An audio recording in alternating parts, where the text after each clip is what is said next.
bahwa aku ingin hidup 1000 tahun lagi. Aku ingin hidup 1000 tahun lagi.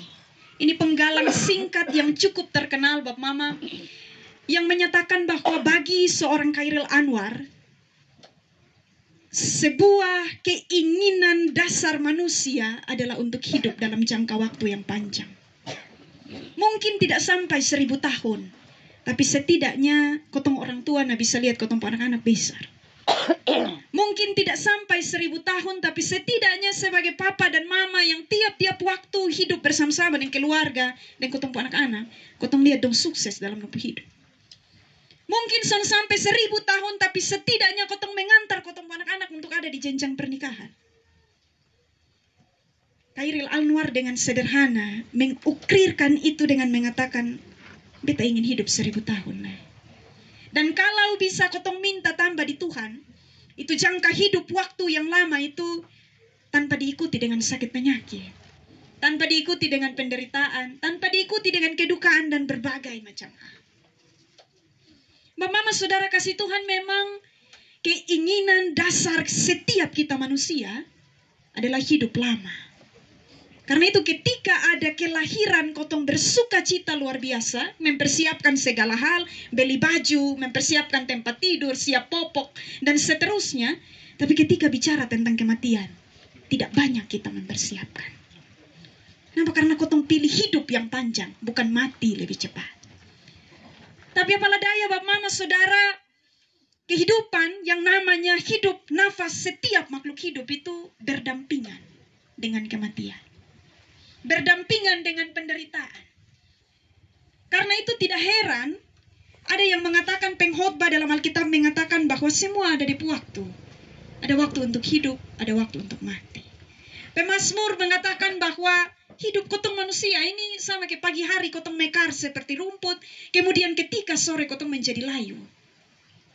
Di bagian yang lain tadi kotong baca dia juga mengatakan kotong waktu hidup manusia paling-paling 70-80 tahun.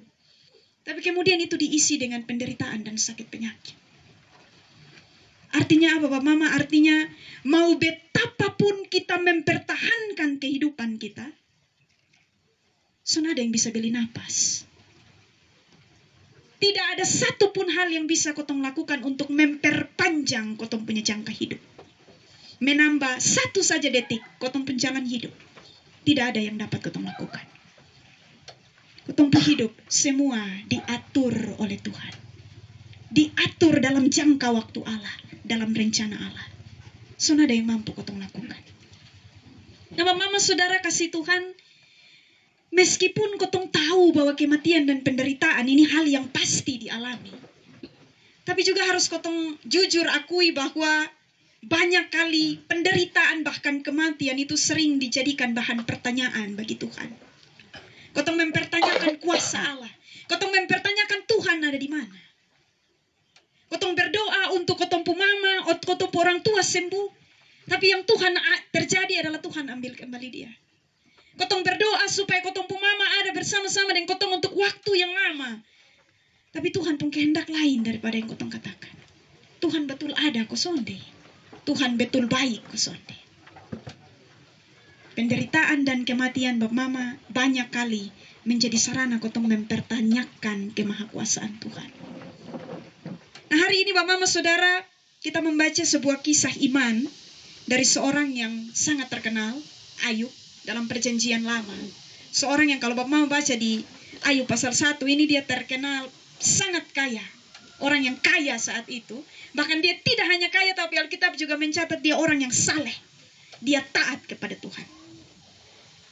Yang menjadi soal Bapak Mama dalam kehidupan Ayub ini, secara tiba-tiba semua yang dia punya Tuhan ambil.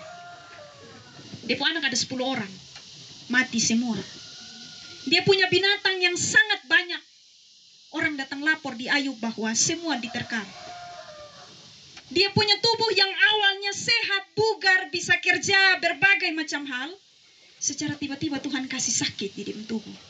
Dia bisa bikin apa-apa. Seorang Ayub yang dulunya bisa berdiri tegak untuk menghidupi dia punya keluarga, Ini hanya bisa tunduk untuk garuk dia pun tubuh, karena sepanjang dia pun tubuh gatal semua karena itu luka. Ayub yang dulu bisa berbangga karena berbagai macam hal yang dia punya dalam hidup, kekayaan, anak-anak, ini dia bisa bikin apa-apa karena semua diambil secara tiba-tiba. Dia istri bilang di Ayub pasal 2 bilang, lu pun Tuhan so ambil lu begini macam, lu masih mau sembah dia. Lu so menderita begini macam pun, kenapa lu masih sembah Tuhan? Kutuki saja dia. Dia saudara-saudara, dia sahabat-sahabat datang, dong bukan kasih penghiburan, tapi yang didapatkan hanya bilang di Ayub, bilang, oh ini karena lu berdosa, makanya lu begini.